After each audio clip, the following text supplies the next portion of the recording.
television na CCTV video sa isang kalsada sa Pasig City na laman ni Aryan at Glenda kung saan posibleng nagtungo si Yvonne. Makikita ang dalagitang naglalakad papunta sa paradakan ng tricycle.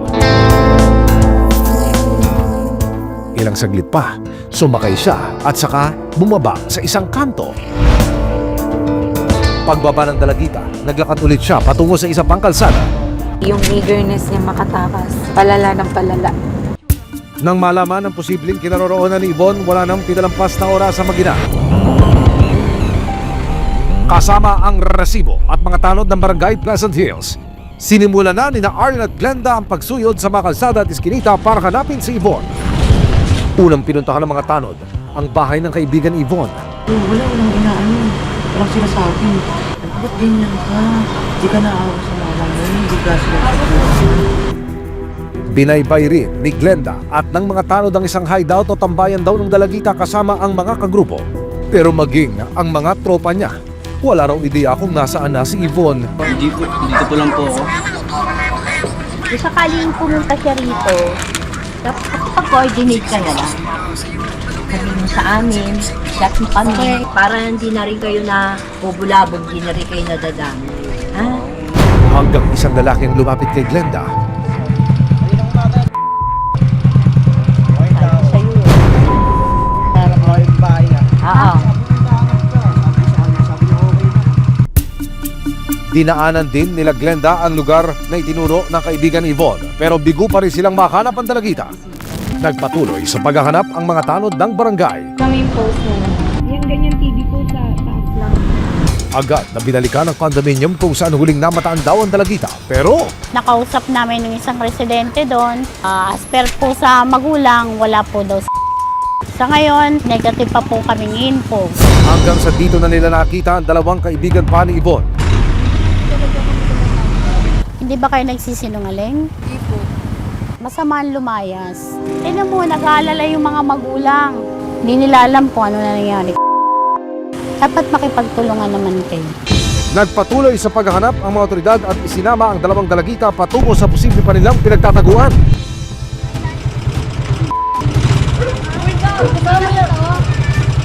Sa kasamaang palad, hindi pa rin lumilitaw ang dalagita.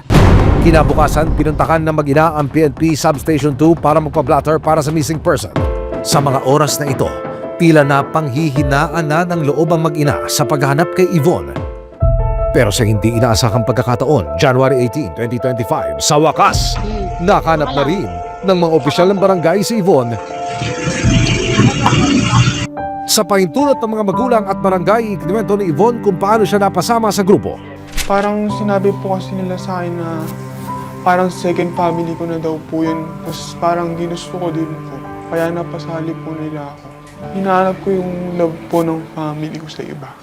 Sa kalagitnaan ng pag-uusap, naging emosyonal si Yvonne at inamin ang dahilan ng kanyang pagtakas. Na-out of love na po kasi ako sa kanila eh. Simula po nung dumating dalawang kapatid, para pong napunta po sa kanila yung mga attention. Sana po bumalik na po yung dating ako. Sana hindi na lang pala ako nagpa-influensya sa kanila. At na mas okay pa ako ngayon. Sa kanyang pag-uwi, nagkaroon ng pagkakataon ng mag-ina na makapag-usap. Diba pinakikinggan kita? Hindi ka napapagod na. Sana bumalik na yung dati mong trato sa akin. Sana nabibigyan mo din ako ng attention tsaka pagmamahal mo. Kasi sinabi ko yun sa'yo. Mas kailangan lang yung dalawa. Alam mo kasi bata sila. Paano ako? Bata din ako, kailangan ko din doon. Kayo hindi niyo mabigay sa akin kaya hinahanap ko sa ibang tao.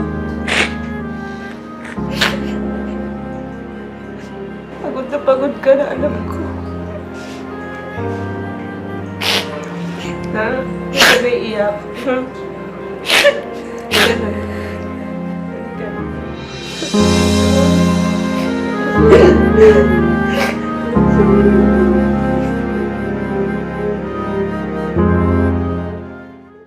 Maraming salamat sa panonood, mga kapuso. Para masundan ang mga reklamong nasolusyonan ng resibo, mag-subscribe lamang sa GMA Public Affairs YouTube channel